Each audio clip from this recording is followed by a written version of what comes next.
É impressionante a força dos salmistas, mesmo em meio aos problemas mais terríveis. É impressionante a fraqueza dos cristãos atuais, mesmo em meio a problemas infinitamente menores do que aqueles enfrentados pelo salmista. E por que isso acontece? Sem sombra de dúvidas, tem a ver com a fé. Bom dia, graça e paz de nosso Senhor Jesus Cristo. Antes da gente continuar, só dar um aviso rapidamente. Já se encerraram, gente, as vagas, não há mais vaga para a nossa viagem para Israel, Egito e Paris. Porém, já abrimos uma outra caravana e a gente está na dúvida entre Itália e Israel ou Grécia e Israel. Deixa aqui se você for ou você não for, mas pelo menos gostaria de ir, qual seria a rota que você gostaria de ir? Itália e Israel ou Grécia e Israel? Vamos lá. Salmo 59. Salmo 59. É um salmo, no subtítulo da sua Bíblia deve estar aí, ó. Quando Saul mandou emissários vigiarem a casa de Davi para o matar. Algo parecido com isso. Eu acho que é uma coisa bem grave, né? o governante do seu país, o homem mais poderoso do seu país, está querendo te matar. E é impressionante. Eu já falei isso aqui em outros salmos, porque é tema de outros salmos. A força desses homens de Deus, mesmo em meio a problemas tão terríveis. Tão terríveis. Então, Davi, ele está sendo perseguido aqui, querem matá-lo, mas Saul quer matá-lo, mas ele crê, ele confia em Deus. Veja como ele descreve o problema dele. Aí o problema de Davi é um, o seu pode ser outro, mas você deve aplicar os princípios que servem para você. E é isso que a gente está tentando fazer aqui. Vamos lá. Meu Deus, verso 1. Meu Deus, livra-me dos meus inimigos, protege-me daqueles que se levantam contra mim. Livra-me dos que praticam a maldade, salva-me dos homens sanguinários. Então, olha o problema de Davi. O problema de Davi é o seguinte: Saul, com todo o seu poder, e muito mais poder do que Davi não tinha nada, humanamente falando aí, para lutar contra Saul. Ele chama de sanguinários, são assassinos. Verso 3. Eles armam ciladas contra mim, os fortes conspiram contra mim, os fortes.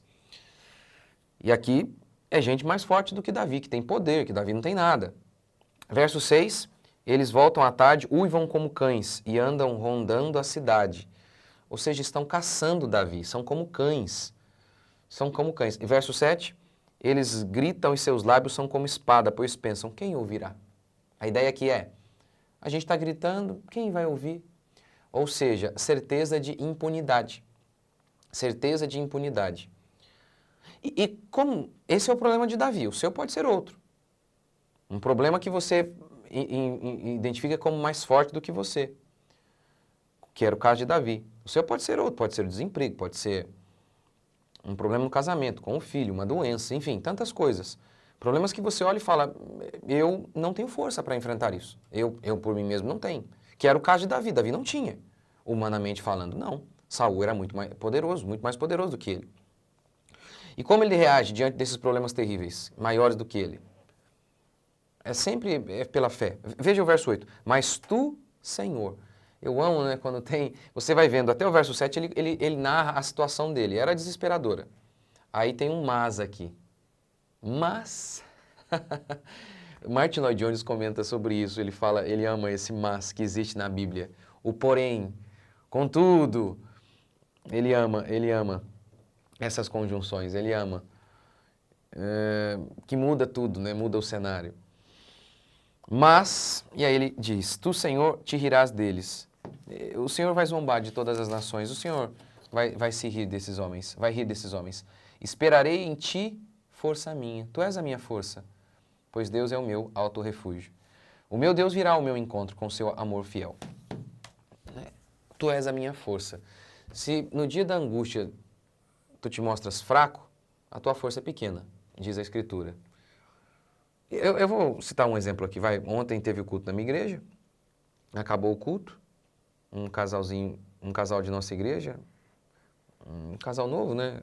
Os irmãos novos, uma bênção por sinal, e chegam diante de mim com uma questão financeira, um problema financeiro. Mostram as dificuldades, gostariam de fazer algo diferente, e falam, como? né? A irmã trabalha, está num serviço que ela acha que não é o melhor, e eu também acho. Para ela que tem 2 filhos pequenininhos, bebezinhos, ela tem 2 bebês. E aí, como faz? Né? Aí eu lembro que eu falei para ela assim, olha, Deus virá ao nosso encontro, como diz Davi aqui. Davi está muito convicto disso. Deus virá ao meu encontro. Ele olha, os problemas são maiores, naturalmente falando, ele está perdido. São cães que vêm contra ele, são assassinos.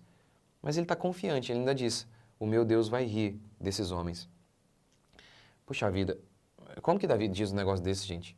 Diante de um problema tão grave quanto esse, ele diz, o meu Deus vai dar risada desse povo. Que fé, hein? Que fé. E aí eu falei isso para esse casal, falei, olha, Deus precisa suprir você de maneira miraculosa. A renda ainda não consegue se acertar, o marido não consegue acertar ainda as contas. Eu falei, olha, ore, vá para o seu trabalho e confie em Deus.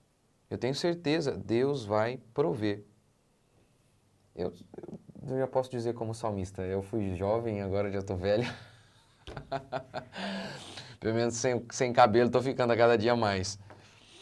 E nunca vi um justo desamparado, nunca vi. Eu falei para eles com toda a calma, Deus vai suprir. Eu vou contar para vocês aqui depois que Deus supriu esse casal. Eu vou contar. Porque eu já vi isso várias vezes, contei para eles até ontem. Falei, olha, tem a irmã aqui da igreja, ela também gostaria de sair do serviço dela, mas ela tinha um compromisso que ela tinha feito de pagar uma prestação de um imóvel para um parente. Como ia fazer? Eu falei, irmã, vai para o trabalho e confie em Deus. E submeta a Ele. Se Ele não suprir, se Ele falar, não, vai ter que ficar ali. Mas eu creio, o Senhor é provedor. Gente, impressionante. Não deu 2 semanas. 2 semanas.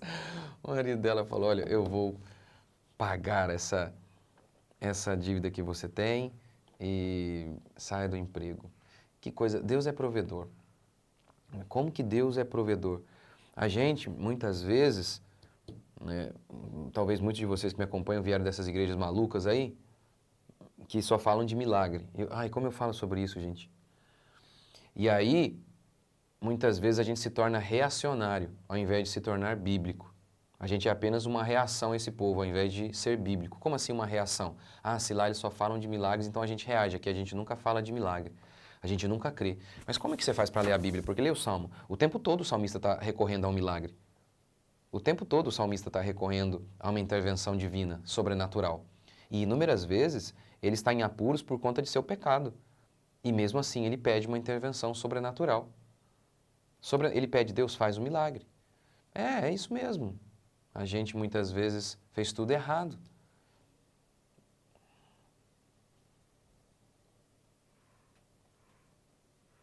E a gente se aproxima de Deus e fala, tem misericórdia de mim. É assim. Uhum. A gente não é digno, nós não somos dignos. Nós somos malignos e clamamos a Ele. Tem compaixão de nós. Tem misericórdia de nós. E a promessa é que Deus ouve a oração. Porque Ele habita no alto e sublime trono, mas também habita com o contrito e quebrantado de coração. Você crê nisso? Verso 10, o meu Deus virá. O meu Deus virá ao meu encontro. Eu não sei, eu não tenho como, eu não sei cada história aqui, de cada um de vocês. Eu não sei o que vocês estão vivendo, mas aqui a gente tem um princípio. Deus, Ele sempre vem. Às vezes não do jeito que a gente imagina, mas Ele sempre vem. Nem que seja dando força, que é um milagre ainda maior. A gente vive uma circunstância difícil, Deus permite a circunstância, mas dá força, como fez com Paulo. O meu poder se aperfeiçoa na sua fraqueza. É um milagre ainda maior. Ou assim, Deus Ele sempre vem. Tem uma montanha ali. Ou Ele faz com que essa montanha suma miraculosamente, é um milagre.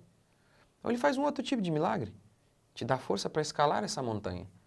Mas quando nós oramos, Deus sempre vem. Deus sempre. Quando nós buscamos de verdade, buscar-me-eis e me achareis quando me buscares de todo o coração. Se assim o fizermos, ele prometeu. Todo aquele que vier a mim, de modo algum eu lançarei fora.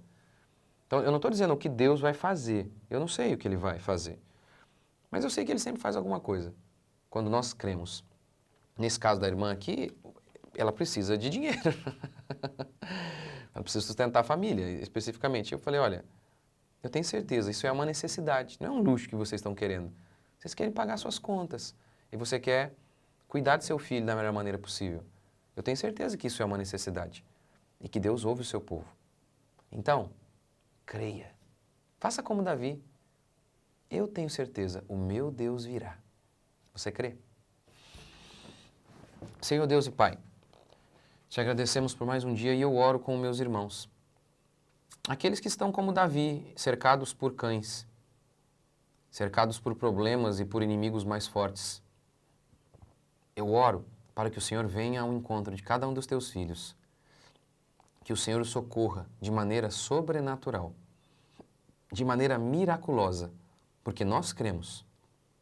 Nós cremos que o nosso Deus continua a enviar o maná do céu. Como o Senhor disse, se nós tivermos fé do tamanho de um grão de mostarda, vamos dizer a um monte para ele sair daqui e ele sairá. Ó Deus, o Senhor nos deu esta fé, a fé para transportarmos montes. Ó Deus, vive todo-poderoso, nós buscamos o socorro em Ti. Tu és a nossa força, Tu és a nossa alegria, Tu és o nosso Deus e o Senhor há de nos socorrer, temos certeza. Nós oramos mais uma vez nessa semana que começa, que a bênção e a mão do Senhor esteja conosco, em nome de Jesus.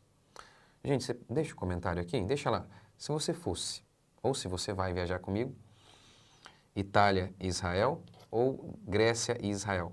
E a gente abriu essa nova caravana, mas já tem muita gente, muita gente já, porque não deu para encaixar na outra, porque acabou. Então, se vocês quiserem, entre em contato com a Fernanda. Mas escreva aqui pra gente, mesmo que seja só, acho que não vou conseguir, mas deixa aqui, ó, eu preferiria Itália, por exemplo, sei lá, eu gostaria mais de Itália, mas quer dizer, os dois, sei lá, deixa um comentário aqui. Deus abençoe, até o próximo vídeo.